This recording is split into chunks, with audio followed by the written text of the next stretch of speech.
one thing I've learned in painting people, everybody is intimidated by portraits, right? And at first I was super uptight and I was trying to get it realistic and just nail it. And what I found is that everything fell flat. I flattened it out. I took all the expression and the perfection and I took all the expression out of it, and I hated what I was doing. And I learned to loosen up. I learned to do them faster, and I learned that those people then came to life.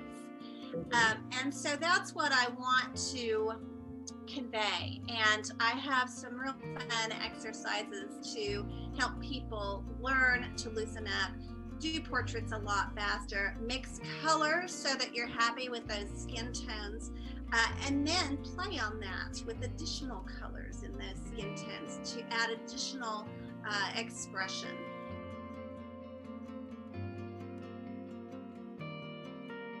Welcome to Inside the Artist Studio, where we have inspiring conversations with people who create. I'm Beverly Todd at Santa Fe Artist Getaway, and today we have in the studio Lauren Florence from Oklahoma City, who's also a creator. And Lauren, you're sitting in your studio too. I love seeing what you're working on. Oh, thanks. Yes, I am in the basement of our house, and thankfully it's very finished. It's an old house, and it was built to last. And I have loved having it right below our kitchen. I can just run down and put a coat of varnish on something while I'm waiting for water to boil, or do a load of laundry in between. And I've thought about having a studio outside the house, but this really is the best fit for me. We have a 9-year-old son, and we're super busy, so it's been great to have it right here in the basement. Well, I think a lot of artists create like that. Not every artist has a commercial space. It's a big studio somewhere that they can go to that they make do. So how's it been this past year with you creating at home during COVID with the whole family there nesting together? It's been difficult. We have made the choice to do virtual school for Luke this year. He's in the 3rd grade, and it has put a cramp on my creative process. I realize that I need a lot of quiet space and for lengths of time. I don't necessarily paint that whole time, but I think about it and process the ideas and the images and think about the colors. And I have not had that mental space this year. So it's been quite a challenge. I still have been able to get some work done, but we've had to revamp and talk about it as a family. I applaud the moms and the dads who are continuing their creative work with children all around them. I just have the one. So, I guess it's possible, but in my house, it is difficult for me to create when there's a lot going on. And somebody needs an apple, and somebody needs a drink, and then there's dinner money, and all those things. So it's been difficult. I have been able to find some time, but yeah, it has changed.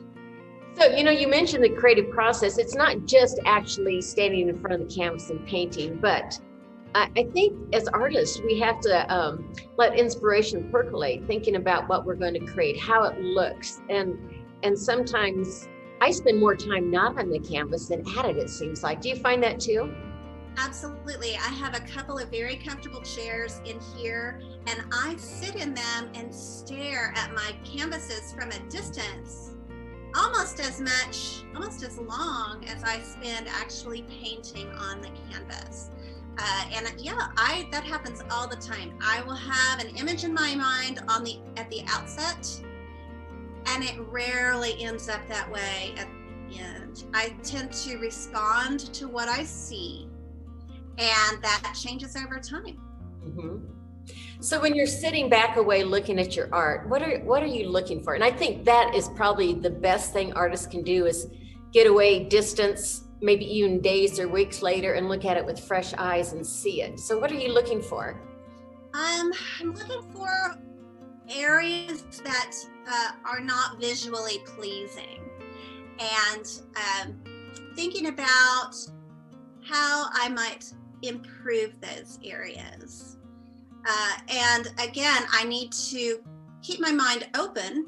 So I might have had a vision in the beginning, but even if I've replicated that perfectly, it might not end up coming together the way I wanted.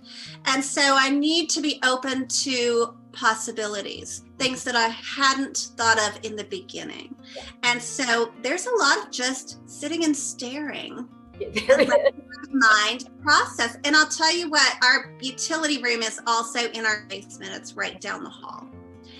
And one of the best things I've found to do is to take a 10-minute break, switch out the laundry, fold some shorts, come back, look at my canvas again with a fresh set of eyes.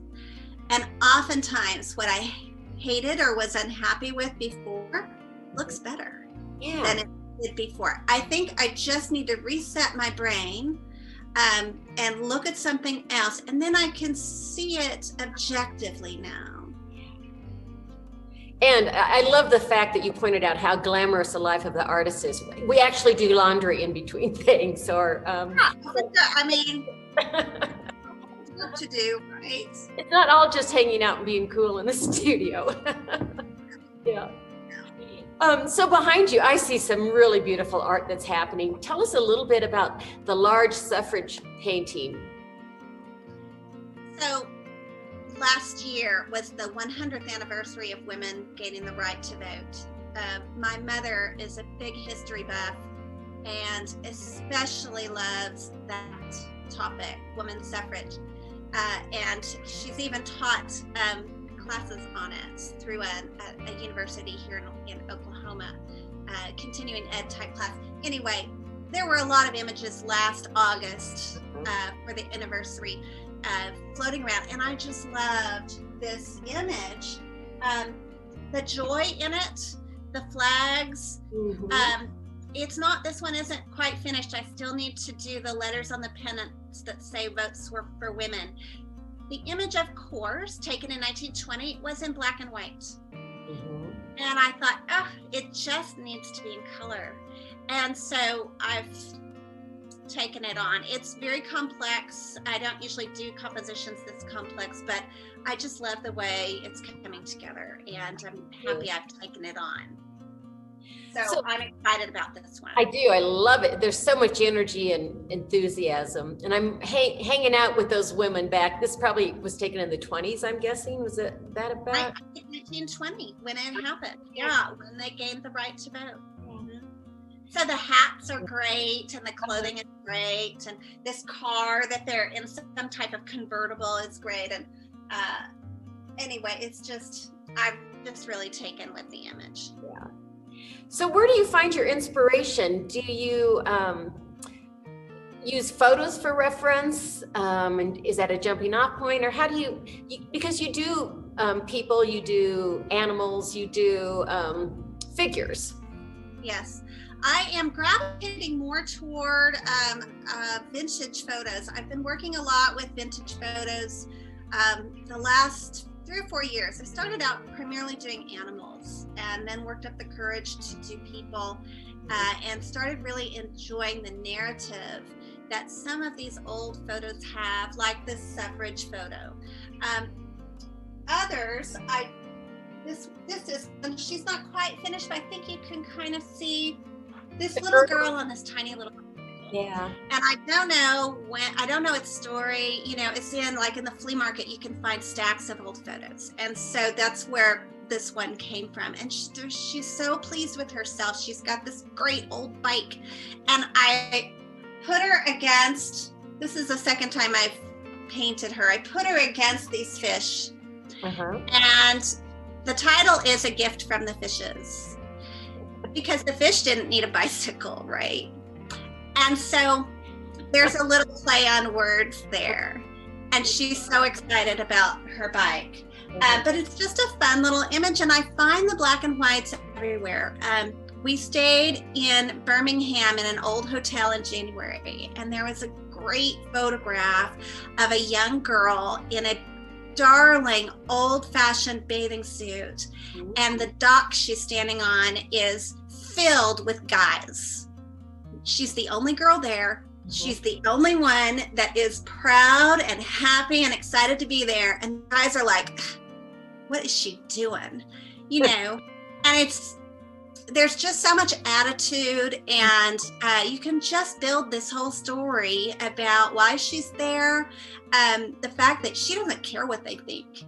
And I took a photograph of it and I painted it a couple months ago. And I just, you know, these old photographs are so fantastic. And I think for me, it's a link back, right? So much has happened.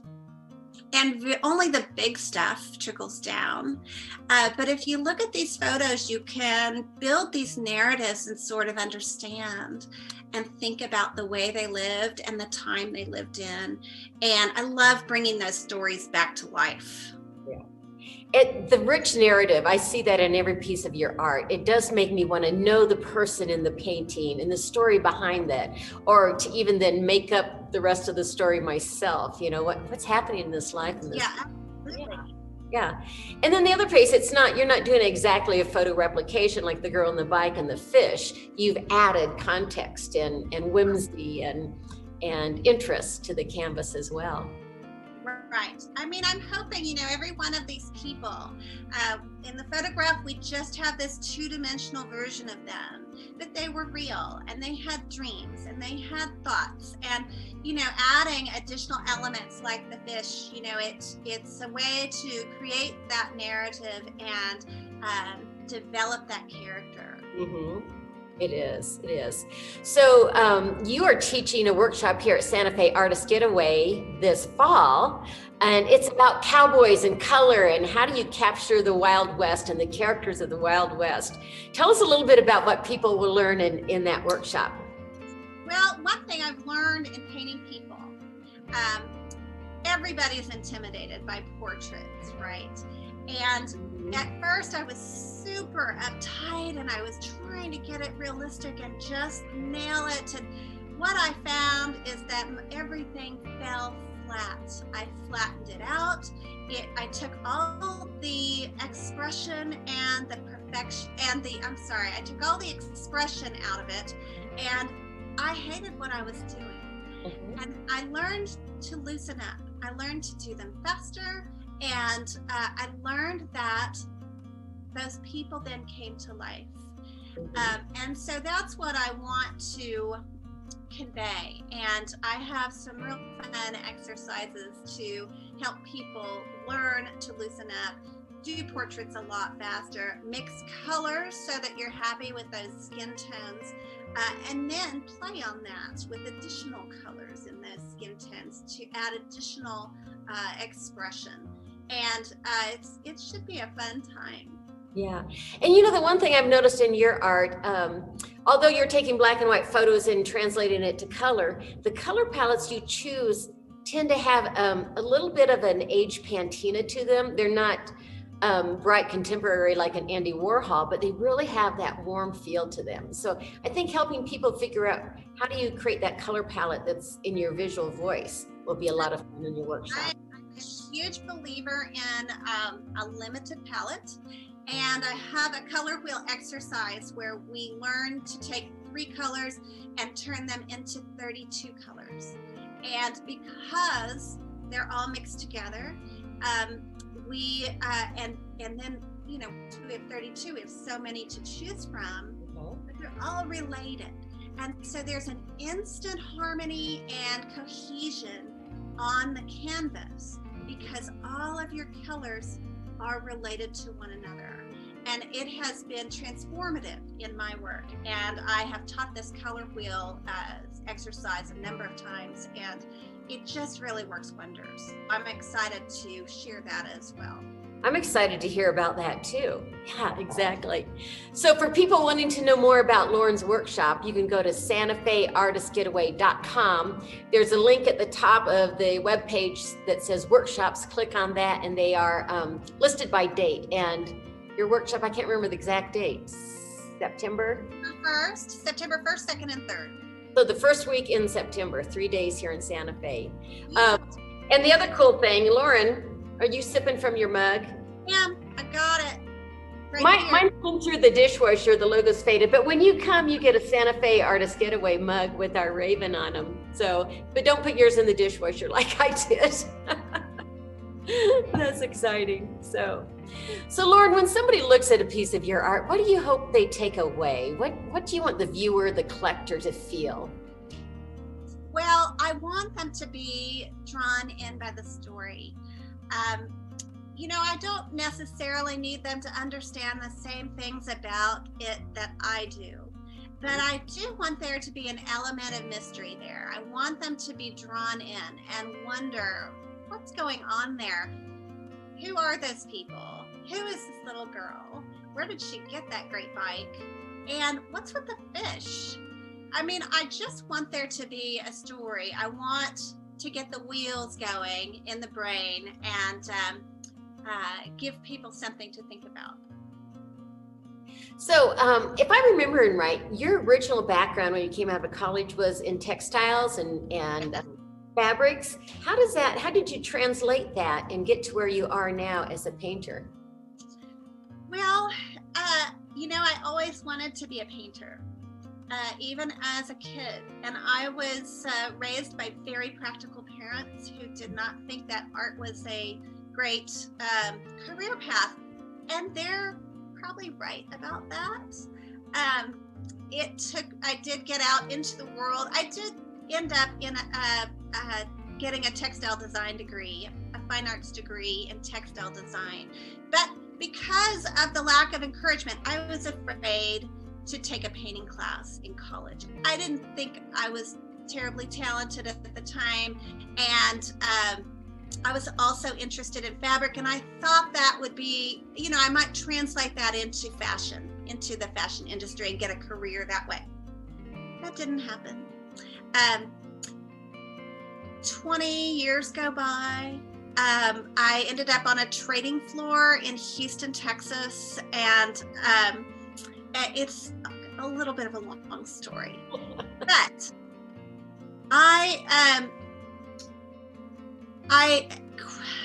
it's hard to explain quickly, but I quit.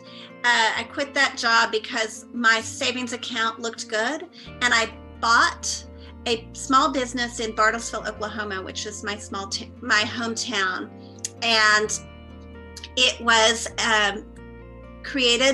built up by an artist who was a fabric artist, and she was selling the business because she was ill, and she had 7 employees, and I decided to buy it from her, and I moved back to my hometown, and I ran that business for 3 years. We hand dyed silk, and I had seamstresses that put scarves and silk jackets together, and I marketed them through the American Craft Council in Baltimore and San Francisco, St. Paul, and it was great. I didn't make a dime, but it was so much fun, and I didn't need to make a dime because it was so much fun. I was so much more fulfilled doing that than I was making a lot more money on the energy trading floor in Houston. So it taught me a lot about myself. And because of that big life change, I met my husband.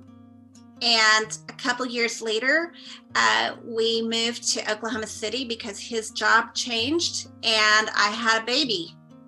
And so I've been a stay-at-home mom ever since. And because I lived in a city, Oklahoma City, where I didn't know anybody, and I had a baby at home, I started taking painting classes.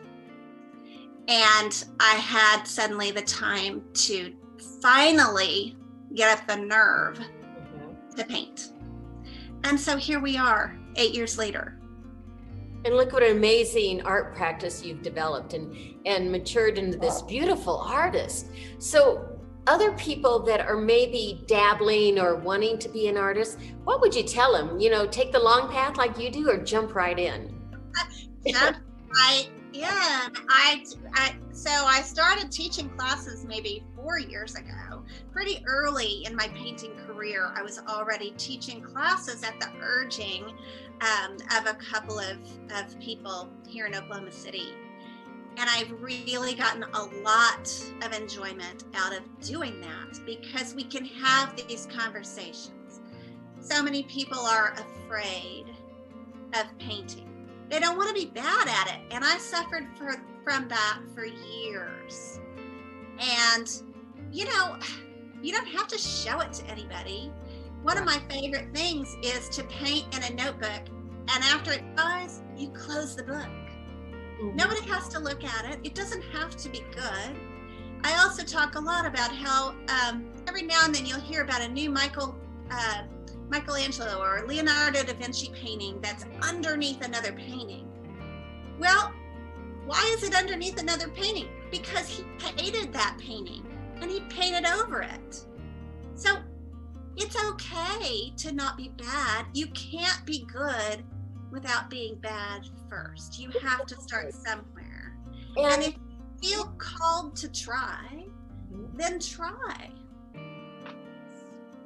I have created a lot of ugly art too. I have a corner in the studio here of stuff that's not cutting it, and eventually it'll be painted over. But exactly, that's how we learn. It's when you're a little kid, you learn to walk, and then you learn to run, and that's part of the fun.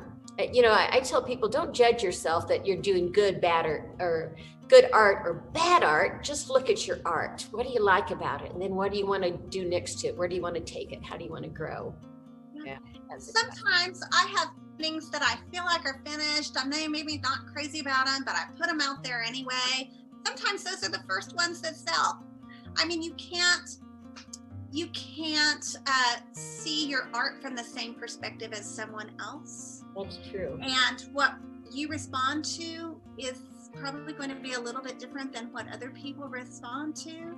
And so it's okay, you know, it's we need to have a lot of grace with ourselves, a lot more grace than we usually do, I think. And it's a good, it's good work. It's good inner work to make that happen. There is something, if you have a call to be an artist, there's something inside of you that you should listen to. Let it grow, let it develop, let it out, let it loose. Absolutely.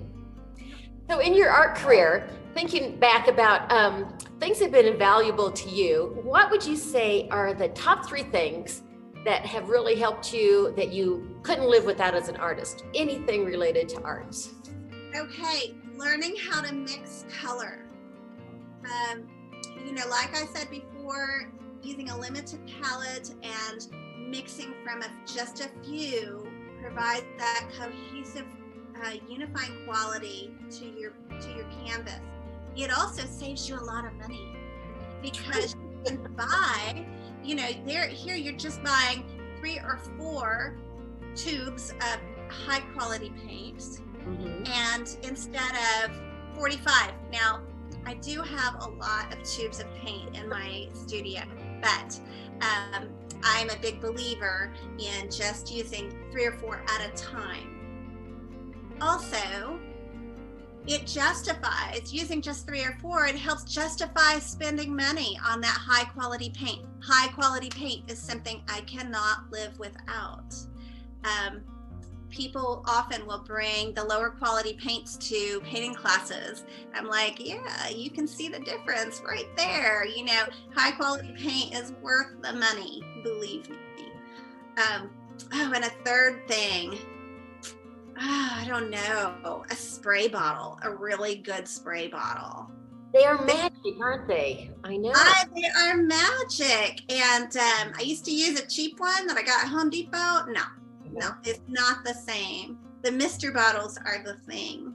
Yeah, I have my favorite that is just covered in paint, and it's interesting in itself. And I buy new ones, but I always go back to my favorite because you're right, you can have that spray bottle. That is so funny. Oh, that's wonderful. Well, Lauren, we've come to the end of our time talking together. Thank you for sharing so much about your art, your inspiration, and I'm really looking forward to having you back in Santa Fe this fall to lead the workshop. Anything you'd like to share before we close? Oh, you know, my husband and I and my son had the opportunity to visit and stay at Studio Raven there at Santa Fe Artist Getaway last fall, and it was fantastic. I'm looking forward to getting back there again. It was fun. They came for a week residency, the whole family, and it was a lot of fun. It was. Yes, great. Well, we'll see you soon back in Santa Fe, Lauren. So okay. Sounds good. This has been Beverly Todd and Lauren Florence. And for all of you out there waiting to create, turn the computer off, get offline, and go create. Thanks, Beverly. Bye.